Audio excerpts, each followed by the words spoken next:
Good morning! For today's video, magluluto tayo ng ulam na tokwa. Itong tokwa na to ay aking gagawing bola-bola, kaya ito dudurugin natin. Ganito lang siya, durog lang. Kaya lang parang medyo okay naman siya. Kasi ilang araw to aking binili. Yan, durog lang muna. Tapos ay lalagyan natin siya ng mga sahog. Gagawin natin siyang bola-bola para maiba naman. Siguro ay mga nagtitira lang ako ng 2 piraso. O, tatlo. Hindi pa lahat eh. Gusto rin ng mga anak mo. Marami to, Nay. Nagreklamo si nanay. Bakit daw magtitira pa? Ay, ganun yung may tira. Ang dami na nito, Nay, oh. Napakarami nito. Lalagyan ko pa ito ng cornstarch. Hindi, alam ko yun. Marami ang ingredients. Maraming paminta. Mas maganda, mas masarap. Ay.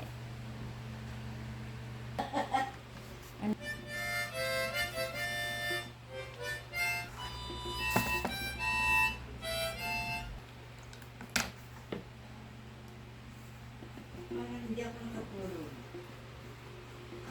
Ayun. Yan. Damihan natin. Mas masarap kasi yung lasa yung paminta.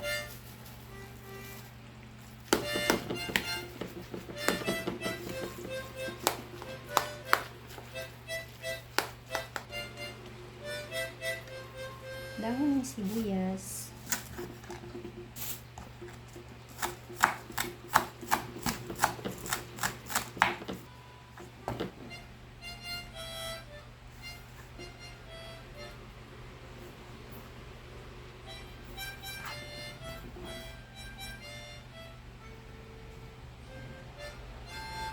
Sa isang layo lang, maliit. Kunti lang ating oyster.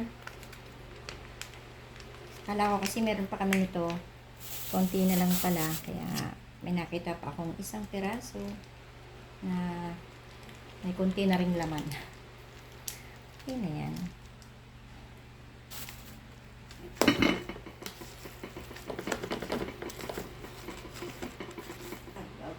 Cornstarch.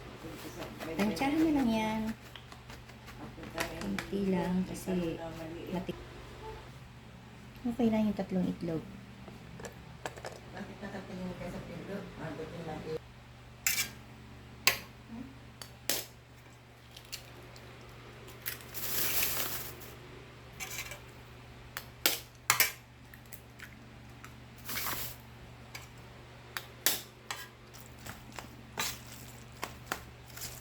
Pinalitan ko yung aking pinaghahaluan at maghalo. Ito guys, ang ginagawa ko sa tokwa para maiba naman. Ayan, maya ay ating piprituhin.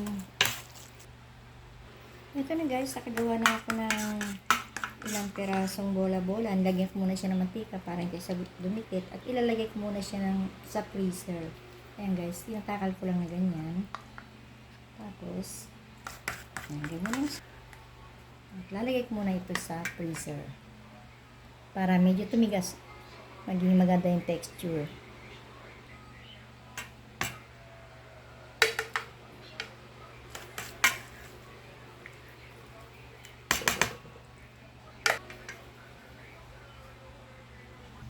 Ayan guys, mainit na yung ating kaserola. Dito na ako nagprito para kahit paano ay nadi-deep fry siya. Ayan.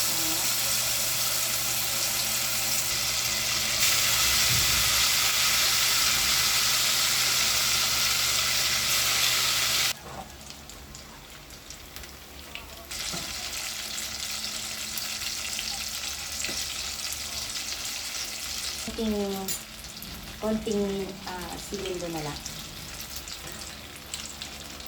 Tamang-tama pagdating ng mga anak ko, pwede na kumain kasi hindi pa sila nag-almusal dahil maagang nagpunta doon sa presinto.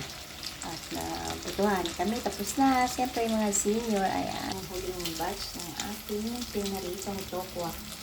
Tokwa lang guys yan. Tokwa lang na mga siyempre may mga sahog yan. Bali 3 itlog lang yung nilagay ko. Dahil meron naman siyang kasamang alinas.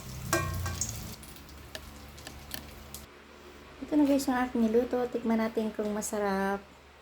Sigurado masarap to. Mainit. Sarap.